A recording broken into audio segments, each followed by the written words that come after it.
Radio Budadama Chile y Sadhu TV tiene el agrado de presentar el programa Creciendo Juntos, aprendiendo a relacionarnos con el mundo a través de los Brahma Viharas, un espacio para sanar y evolucionar hacia el amor, en una vida donde la compasión, la alegría y la ecuanimidad sean el eje de nuestras vidas.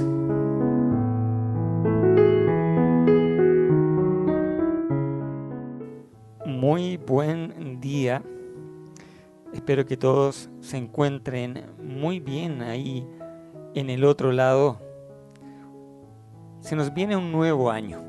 Ya estamos en este primer día, 1 de enero, donde nacen tantas esperanzas, ilusiones, donde pretendemos que lo mejor de la vida se nos haga presente. No obstante, lo mejor de la vida no depende del año que viene, del año que ya estamos comenzando, sino que depende directamente de nuestro estado mental. Por lo tanto, todas las herramientas yacen directamente en nuestro interior. Y mientras tengamos herramientas para poder resolvernos a nosotros mismos, entonces este año, el próximo año y todos los años serán años maravillosos para nosotros. En continuación con nuestra conversación habitual ya en este 5º capítulo, donde hemos estado analizando el amor desde sus distintas facetas, hemos podido ver cómo culturalmente se nos presenta el amor de una u otra forma, como también biológicamente. Podemos hacer un testeo, por ejemplo, y nos vamos a dar cuenta de que las personas tienen una concepción bastante subjetiva de lo que es el amor. Entonces, finalmente, el amor se transforma en un concepto y vivimos conceptualmente de acuerdo a una creencia. Creemos que el amor es de tal o cual forma, pero no necesariamente amamos. Por eso que en este programa estamos tratando de revelar las distintas facetas del amor, cómo se compone el amor desde lo psicológico, desde lo biológico y desde lo espiritual, para darnos cuenta básicamente que el amor biológico, como el amor instintivo, que es prácticamente el mismo, ¿no? Como el consensuado por la sociedad, es simplemente una aproximación a lo que es verdaderamente el amor. El amor es espiritual. Pero sigamos ahondando en todo esto. Gran parte de nuestros sufrimientos en este amor está en las malas decisiones emocionales. Por eso es muy importante el conocerse a sí mismo y conocer cómo expresamos nuestras emociones y cuál es el tipo de temperamento que nosotros tenemos a lo largo del tiempo. Un temperamento no es necesariamente una emoción, porque todos tenemos distintos tipos de emociones. El temperamento nos va marcando una especie de carácter, una tendencia emocional a largo plazo. Las decisiones emocionales, de hecho, se caracterizan por ser aquellas surgidas en situaciones en las que el razonamiento inteligente de la persona se anula por la fuerza que ejerce alguna emoción. Esto muchas veces ocurre cuando existe una predominancia de los miedos o de los deseos, o durante la pasión del enamoramiento. Estas decisiones se toman de manera animal, sin la intervención del cerebro racional. En ese estado, la inteligencia sufre un bloqueo a manos de las fuerzas emocionales que tratan de satisfacer algún instinto. Recordemos que los instintos son la sobrevivencia, la reproducción y el pertenecer y el ser el número uno, el alfa. Por lo tanto, la reproducción incluso no es sinónimo de amor. Eso es un instinto. Todos podemos encontrar en nuestra memoria ejemplos de decisiones emocionales, pues en algún momento hemos caído en sus manos. Y pueden haber muchos ejemplos, como para tratar de contextualizar un poco. Por ejemplo, muchas personas han podido tener relaciones sexuales de procedencia dudosa. Personas que se compraron un objeto que excedía sus posibilidades pensando en deslumbrar a otros. ¿Quién pudo resistirse a la posibilidad de salir ante la cámara de televisión? ¿Quién no se compró en una ganga irresistible y resultó sutilmente estafado? ¿O quién no se enamoró alguna vez del novio o de la novia de su mejor amigo o amiga? Todo esto obedecen directamente a respuestas de características emocionales, como muchas otras. Estas decisiones tienen algo en común. Pasado un tiempo, nos arrepentimos de ella y no sabemos cómo hacer para evitar estas consecuencias. Lo que debemos saber es que con toda decisión animal, la fuerza que la sustenta tiene mucho poder, pero poca duración. Entonces, para enfrentarnos a ella con éxito, necesitamos tiempo. Con el espacio suficiente, las fuerzas emocionales se aplacan y vuelven a someterse al control racional. Esto es bastante interesante, porque lo que estamos revelando en este momento es que el coeficiente emocional que nosotros tenemos es muy bajo en relación al coeficiente intelectual. Es decir, pueden haber personas muy exitosas desde el punto de vista intelectual. Y pueden ser personas con mucho conocimiento incluso, grandes estudiosos, científicos, pero que en su mundo emocional tienen un coeficiente muy básico y primitivo. El problema es que nosotros medimos la inteligencia básicamente desde el coeficiente intelectual y no el coeficiente emocional. Porque finalmente no sufrimos por el intelecto, sufrimos por emociones. El sufrimiento es emoción, no es otra cosa. Y esto es meramente psicológico. Por dar un ejemplo, Albert Einstein, gran connotado científico del siglo pasado, que todos conocen sus obras, ¿no?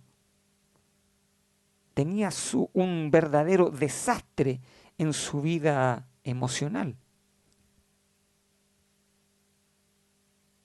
Por lo tanto, la inteligencia que se está midiendo es solamente la inteligencia de un área de su cerebro.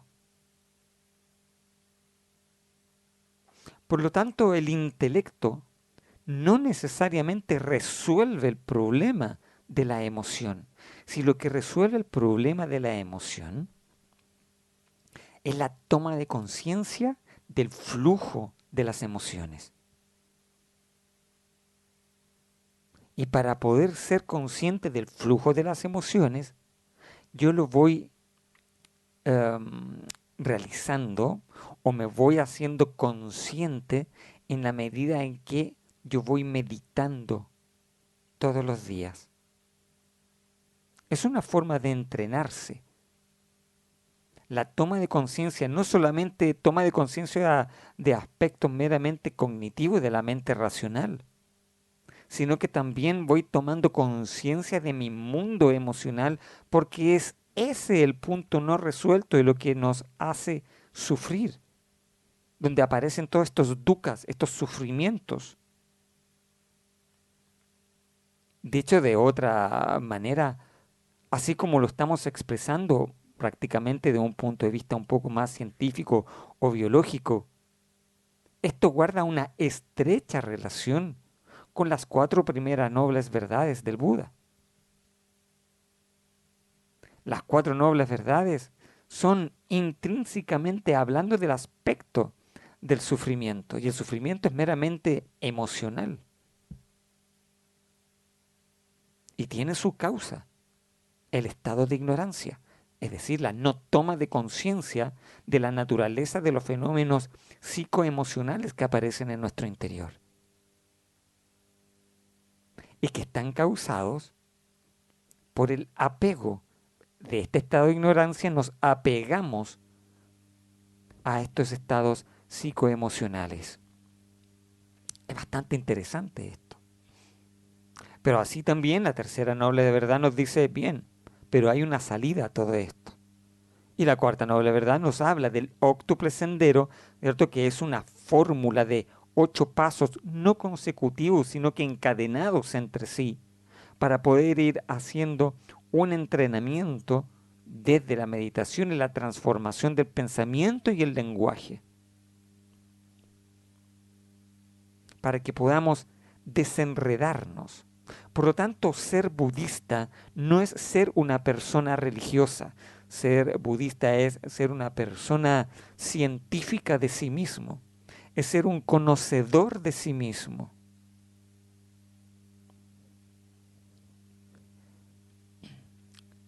Hay personas que basan sus relaciones de amor en esta llamada química. Cuando se dice, tenemos química con esta persona. Pero bueno, la química tampoco es estable.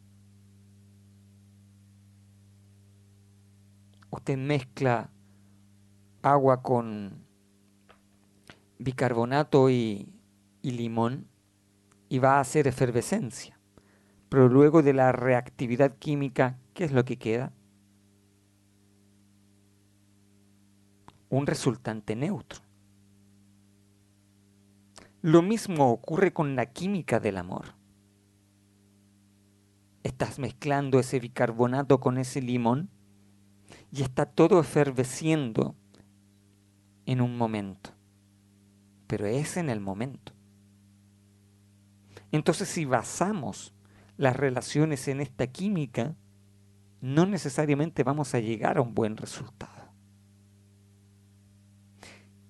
¿Es el amor entonces una cuestión de química?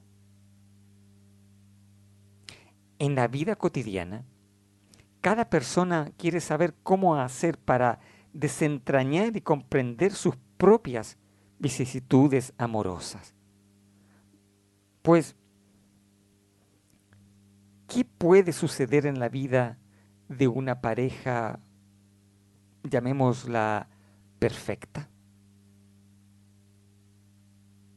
Como por ejemplo cuando eh, escuchamos ciertas personas que dicen, ella tiene una carita angelical, una simpatía natural y un cuerpo espectacular.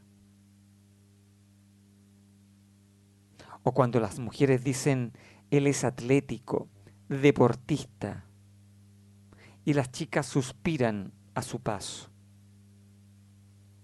Ambos están muy enamorados, pero el enamoramiento no es algo primero racional, es algo meramente glandular, es algo biológico.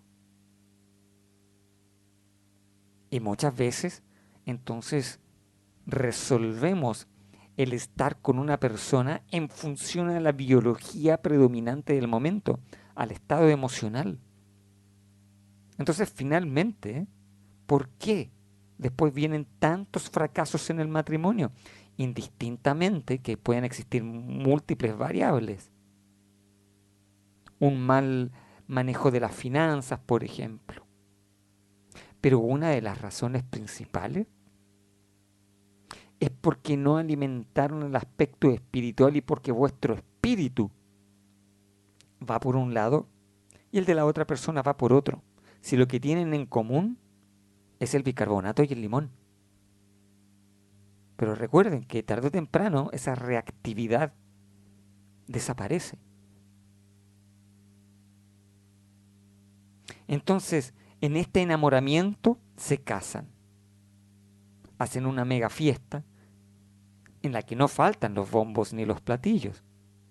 Y después de publicar en las revistas del corazón las espléndidas fotos del evento, se van a una magnífica luna de miel en el Caribe.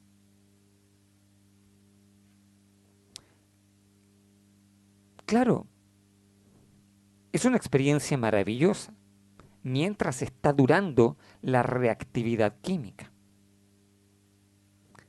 20 meses después, en la tapa de la misma revista, se puede ver la foto de esta persona llorando y diciendo: rompimos, se acabó la química. ¿Qué pasó?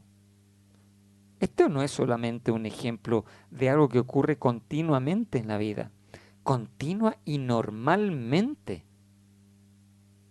Nadie está exento y todos tratan de explicar con palabras algo que carece de explicación por esa vía. Resulta sumamente difícil comunicar verbalmente sensaciones, pues son percepciones particulares y subjetivas, y que frente a un mismo estímulo, cada persona tiene diferentes respuestas y vivencias. Entonces, ¿qué es la química entre las personas? ¿En qué consiste la magia de la pareja? ¿Qué es un contrato de pareja? Entonces, ¿por qué resuelves formar una familia, un matrimonio o estar simplemente con esa persona? Es que me hace sentir de tal cual forma porque siento maripositas. Es decir, siento todavía, ¿cierto?, esa reactividad del bicarbonato con el limón. Y a eso entonces le estamos llamando amor. Amigos, esto es un verdadero desastre. Y esto es lo que hace que nuestras relaciones se conviertan en un desastre. Porque el amor no es una reactividad biológica, es una consecuencia espiritual.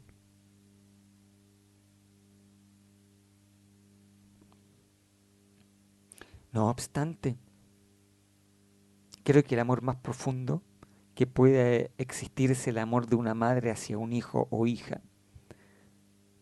Y en eso no cabe la menor duda. No obstante, incluso este amor también está contaminado por esta reactividad química. Nosotros tenemos que saber distinguir entre el que llamamos reactividad amorosa biológica o química del amor. Como el amor es espiritual, obedece directamente a un estado basado en la paz interior. Por eso es que cuando una persona forja su vida hacia la paz interior, lo que está haciendo finalmente es que todo ese amor y esa compasión surja no desde la emotividad biológica, sino que desde el estado divino del ser humano. Es como si fuéramos verdaderamente dioses de nosotros mismos. Aunque dicho de otra manera, lo somos. Entonces, para entender estas cosas, debemos reiterar algunas cuestiones. Existen dos niveles de comunicación cerebral entre las personas. Uno de ellos es arcaico y anterior a la aparición del lenguaje. Es el que establece sin símbolos, sin vocablos, sin acuerdos. Simplemente se produce la atracción o la repulsión por medio del olor, el tono de voz, el aspecto visual, la sensibilidad táctil, el gusto. En estos casos, las personas dicen algo así como, no sé qué tiene, pero me siento tan a gusto, estoy tan relajado o tan relajada con él o con ella. O también pueden manifestar, me trae todas las garantías, pero tengo la sensación de que me va a estafar.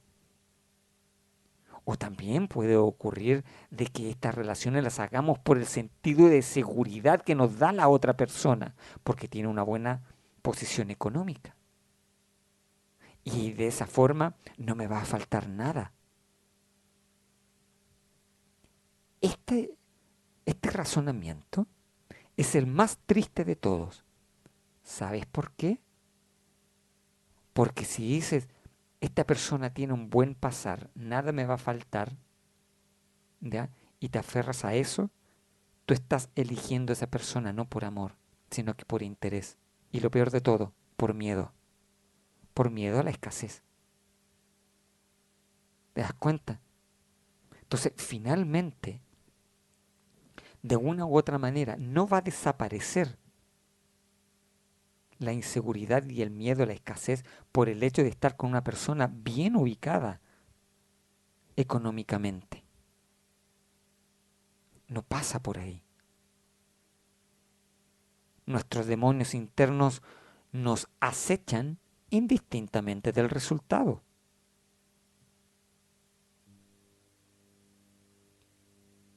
Cuando el cerebro no consigue sus fines de inmediato, se experimenta una sensación de displacer o de infelicidad, dukkha. Cuando en cambio los encuentra, la sensación que sentimos es de placer, asociado erróneamente a la felicidad, pero no, es placer, es decir, es una sensación placentera de característica emocional, biológica, a la cual le llamamos felicidad, pero no es felicidad. ¿Por qué? Porque en el momento en que desaparece la sensación de satisfacción de este placer, ocurre la insatisfacción. Aparece la insatisfacción. Por lo tanto, no puede ser felicidad. Este es uno de los cuantos motivos por los cuales algunas personas dicen la felicidad no existe, la felicidad es algo temporal. Y eso es falso. Lo que sucede es que las personas que catalogan la felicidad como algo temporal son personas que están atrapadas en el mundo del deseo, en el mundo de lo insatisfactorio. Y ese es el gran problema. No es otro que no sea ese. Entonces, cuando empezamos a entender que la felicidad no obedece a los estados emocionales, entonces la felicidad, tanto como el amor, no es biológico, es espiritual. Paz interior, felicidad y amor Estamos hablando de una misma Trinidad incluso. En lo cotidiano, observamos ejemplos directos de este lenguaje cuando las funciones racionales están disminuidas.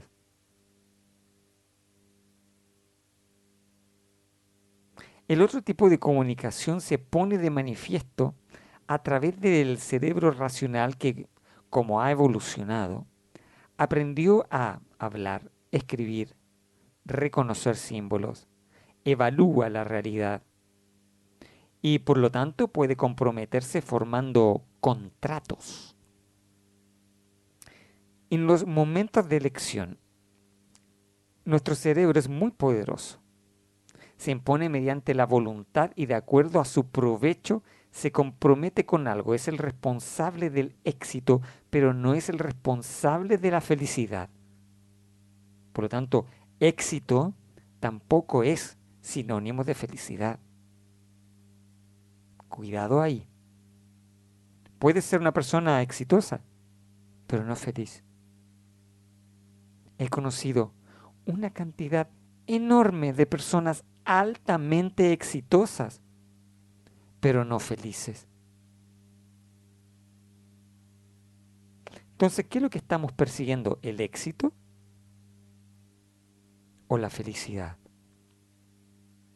Porque si pensamos que la felicidad viene por consecuencia del éxito, vamos verdaderamente por un camino completamente equivocado.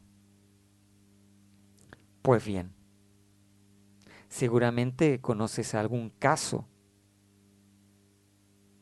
en que alguna persona de una buena situación económica que se casa con una pareja de menor edad y que en general pueden ser muy criticados, ¿no? Todos hemos conocido de estos casos. Una persona poderosa, exitosa, de, por ejemplo, 60 años, que se casa con una mujer joven de 25, que podría ser prácticamente su hija, y por eso es altamente criticado. Bien. Pero este es un ejemplo de comunicación cerebral cruzada, donde uno de los integrantes de la pareja, ¿cierto? Eh, Se relaciona con su cerebro emocional y el otro con su cerebro racional. Es es una especie de química, porque en cierta manera, ¿qué es lo que sucede ahí, en estos casos? La persona exitosa, la persona exitosa ha desarrollado habilidades cognitivas, racionales, ¿ya? Bastante elevadas para poder alcanzar ese nivel de éxito. Pero se relaciona con su mundo emocional de la forma más primitiva posible. Entonces, busca inconscientemente a una persona que tenga un cerebro emocional lo más básico a lo que él tiene. Por eso que los jóvenes, estamos hablando de menos de 30 años, ¿cierto? Entre 14 y 30 años, em, el mundo emocional es una bomba de tiempo,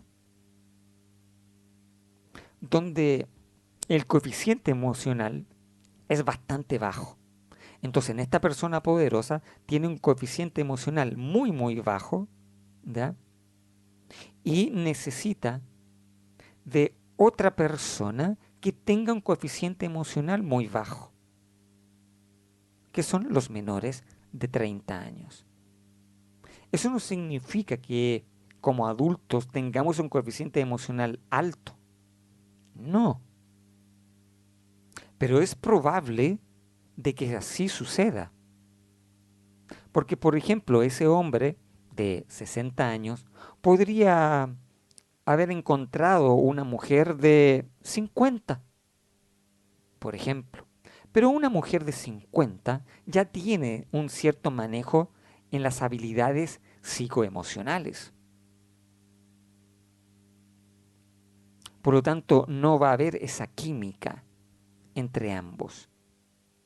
De una u otra manera, nos vamos relacionando con el otro en función de la inteligencia emocional de tu pareja y no necesariamente del aspecto intelectual o racional de tu pareja. De hecho, racionalmente pueden ser completamente distintos uno al otro,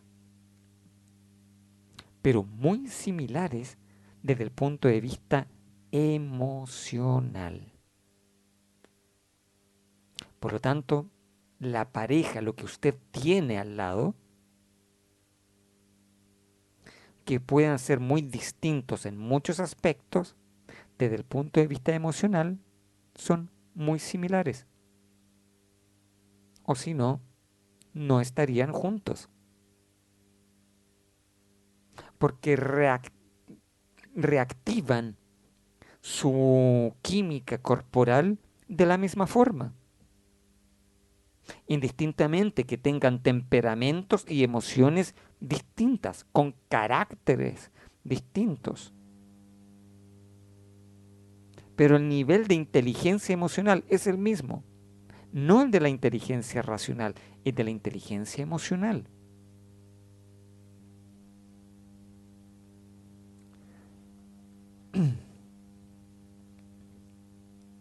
En, en los momentos de elección, el cerebro es muy poderoso, se impone mediante la voluntad y de acuerdo a su provecho se compromete con algo. Es el responsable del éxito, pero no es el responsable de la felicidad. Lo vuelvo a reiterar. Esto es un hecho.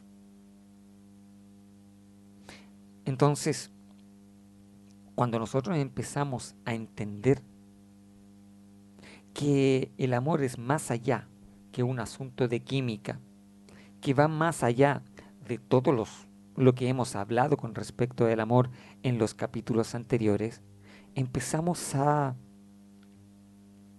abrirnos a un mundo muy poco explorado, al mundo del amor, porque lo entendemos desde lo intelectual y lo hemos vivido desde lo emocional, pero no lo hemos vivido desde lo espiritual. De hecho, el amor es lo menos explorado en el universo. Pero el amor de característica espiritual es el estado más evolutivo del ser humano. Entonces, aquí ya tenemos nuestro punto de partida para la práctica de los Brahma Viharas, de los estados sublimes, el amor, la compasión, la alegría y la ecuanimidad. Entonces, estos 4 estados sublimes o moradas sublimes ya no se van a establecer desde la química del cuerpo, ya no se van a establecer desde la mera emocionalidad, ni tampoco se van a establecer desde la intelectualidad, porque también suele ocurrir que cuando entendemos que son solamente procesos emocionales, no vamos a intelectualizar el amor. Y no es un ejercicio intelectual tampoco. Y eso tenemos que tenerlo claro. Por lo tanto, no es intelectual el amor, como tampoco es emocional, es espiritual. Y para que ese amor, esa compasión, esa alegría y esa ecuanimidad surja en nosotros como un estado conjunto, es que necesitamos promover estados de paz, estado de conciencia. En la medida de que tengo mayor conciencia, puedo establecerme de mejor forma hacia la paz. Puedo establecerme de mejor forma hacia el verdadero amor. Por lo tanto, el amor no es un apasionamiento por la vida, eso es pasión.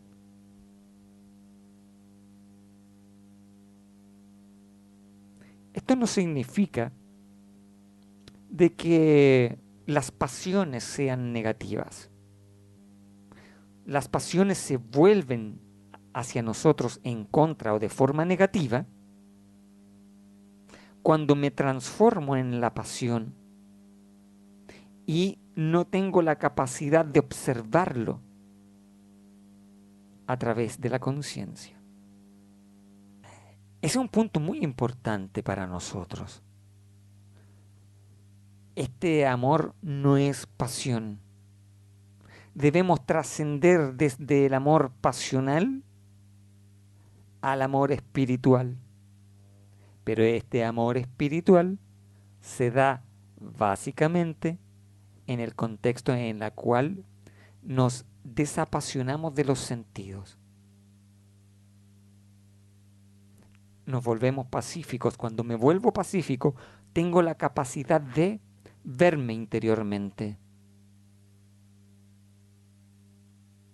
Entonces, ya las emociones no me gobiernan.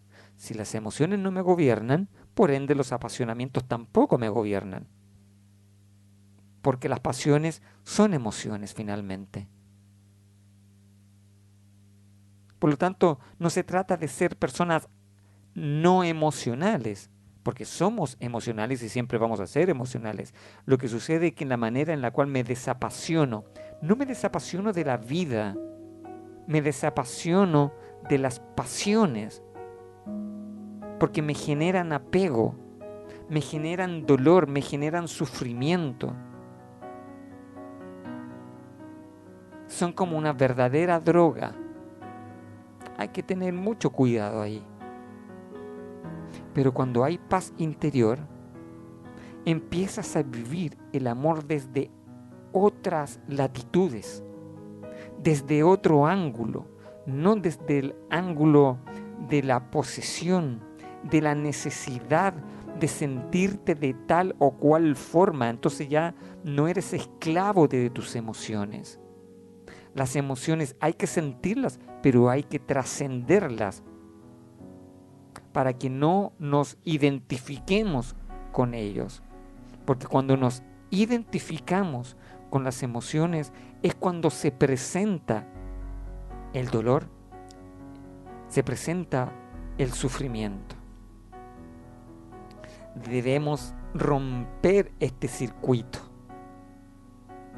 porque en este circuito recaen los que desean abandonar, por ejemplo, una pareja con quien ya no encuentran felicidad. Y también lo están los que están solos y no encuentran compañía. Es decir, los problemas amorosos transforman a las personas en seres vulnerables a la concreción de sus deseos y necesidades. Así muchas veces se transforman en clientes de los buitres emocionales, que eres tú mismo. Y que finalmente, ¿en qué terminas? ¿En qué termina tu relación? En dolor y en sufrimiento. Entonces después dices, no voy a volver a amar en mi vida. ¿Por qué? Porque sufrí. Pero si nunca amaste en tu vida, si el dolor y el sufrimiento que tú has tenido por esa relación no ha sido por amor, porque nadie puede sufrir por amor. Se sufre por apego. Se sufre porque no conoces tu mundo emocional. Te hablan de emociones y con suerte reconoces el miedo, con suerte reconoces la culpa, reconoces la envidia, como estados emocionales burdos. Pero no sabes cómo surgen, se desarrollan y se interconectan con procesos cognitivos. Por eso la importancia de que la meditación, por un lado la calma mental, nos permite, uno, la toma de conciencia, como la introspección nos ayuda a poder revisar y entender el proceso dinámico entre el mundo emocional y el mundo racional. La meditación definitivamente es nuestra gran herramienta para resolvernos a nosotros mismos. Amigos del Dharma, lentamente nos vamos aproximando cada vez más a los Brahma Vihara para poder ir desarrollando las cualidades del Bodhisattva. Pero tenemos que explicarlo con peras y manzanas para que la práctica regular pueda llevarse a efecto con todos los beneficios que ello conlleva. Que tengas un feliz año colmado de bendiciones, de paz, de mucho amor, y nos vemos la próxima semana.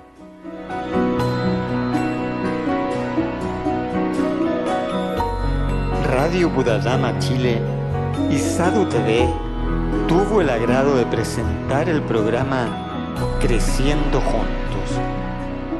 Pronto un nuevo episodio donde juntos iremos desarrollando las habilidades para vivir feliz en un mundo que juntos vamos a construir.